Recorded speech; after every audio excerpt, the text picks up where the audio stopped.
नमस्कार दोस्तों, स्वागत है आप सबका मेरे चैनल धार्मिक कहानियाँ में। आज मैं सुनाने वाली हूँ तुलसी विवाह की बहुत सारी कहानियाँ।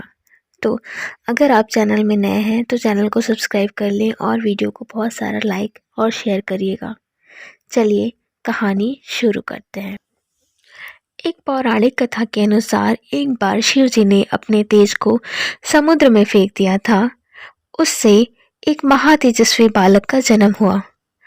वह बालक आगे चलकर जलंधर नाम का दैत्य बना। दैत्य राज कालनेमी की कन्या वृंदा का विवाह जलंधर से हो गया। जलंधर एक बहुत बड़ा राक्षस था। अपनी सत्ता के मद में चूर उसने माता लक्ष्मी को पाने की कामना से युद्ध किया, परंतु समुद्र में ही उत्पन्न होने के कारण माता लक्ष्मी ने उसे अपने भाई के रूप में स्वीकार किया।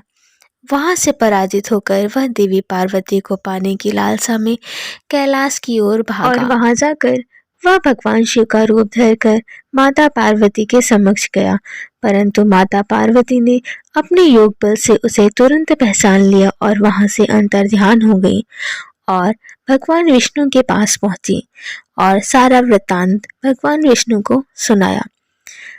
दूसरी तरफ जलंधर की पत्नी पतिव्रता स्त्री थी। उसी के पतिव्रत धर्म की शक्ति से जलंधर ना तो मारा जा सकता था और ना ही पराजित हो सकता था। इसीलिए जलंधर का सर्वनाश करने के लिए वृंदा के पतिव्रत धर्म को भंग करना बहुत जरूरी था। तब भगवान विष्णु ऋषि का वेश धारण करके वन में पहुंचे, जहां वृंदा अकेली भ्रमण कर रही थी। भगवान के साथ दो मायावी राक्षस भी थे, जिन्हें देखकर वृंदा भयभीत हो गई। ऋषि ने वृंदा के सामने पल में दोनों को भस्म कर दिया। उनकी शक्ति देखकर वृंदा ने कैलाश पर्वत पर महादेव के साथ युद्ध कर रहे अपने पति जलंधर के बारे में पूछा। ऋषि ने अपने माया जाल से दो वानर प्रकट किए। एक वानर के हाथ में जलंधर का सिर था और दूसरे के हाथ में धड़। अपने पति की यह दशा देखकर वृंदा मूर्छित हो गई। होश में आने पर उन्होंने ऋषि रूपी भगवान से विनती की कि वह उसके पति को जीवित करें। भगवान ने अपनी माया से पुनः जलंधर का सिर धड़ से जोड़ दिया, परंतु स्वयं भी वह उसी शरीर में प्रवेश करके वृंदा को इस छल का जरा भी आभास ना हुआ। जलंधर बने भगवान से वृंदा पतिव्रत का व्यवहार करने लगी, जिससे उनका सतीत्व भंग हो गया। ऐसा होते ही वृंदा का पति जलंधर युद्ध में हार गया। यह सारी लीला का जब वृंदा को पता चला तो उसने क्रोधित होकर भगवान विष्णु को शिला हो जाने का श्राप दे दिया तथा स्वयं सती हो गई। जहां वृंदा भस्म हुई वहीं पर तुलसी का एक पौधा होगा।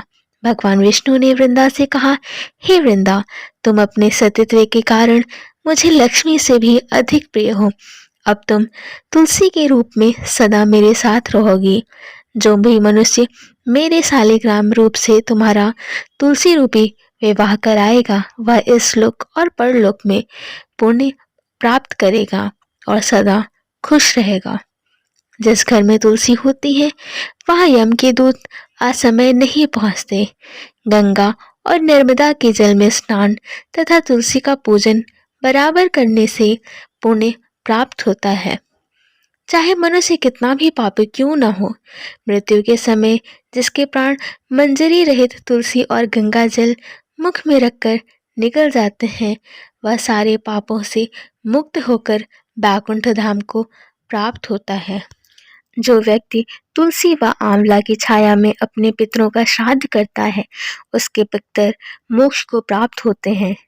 देव उठनी एकादशी के दिन भगवान विष्णु और माता लक्ष्मी की उपासना करने से सभी प्रकार की समस्याएं दूर हो जाती हैं और सभी पाप और दुख दूर हो जाते हैं। ऐसा भी कहा जाता है कि ऐसा करने से अक्षय पुण्य की प्राप्ति होती है और इस खास दिन पर दान करने से सुख, समृद्धि, ऐश्वर्य, बल और बुद्धि का आशीर्वाद प्राप्त होता है।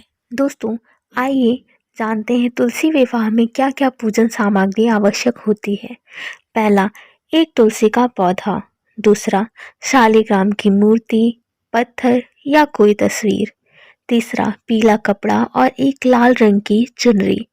चौथा, सिंदूर, कुमकुम, अक्षत, मिट्टी का दिया, घी, फूल और कुछ मौसमी फल। इसके साथ ही सभी प्रकार की सुहाग की सामग्री। पांचवा, पंचामृत, मूली, गन्ना, शकरकंदी, आंवला, सिंघाड़ा, बेर, सीताफल, अमरूद। छठा, तुलसी विवाह कथा की पुस्तक और विष्णु सहस्त्रनाम। दोस्तों, तो यह थी तुलसी विवाह में उपयोगी सभी वस्तुएं। दोस्तों, यह थी तुलसी विवाह की कथा। आशा करती हूँ वीडियो आपको पसंद आई होगी। वीडियो पसंद आई हो तो मेरे चैनल को सब्सक्राइब करिएगा और वीडियो को बहुत सारा लाइक और शेयर करिएगा। राधे राधे।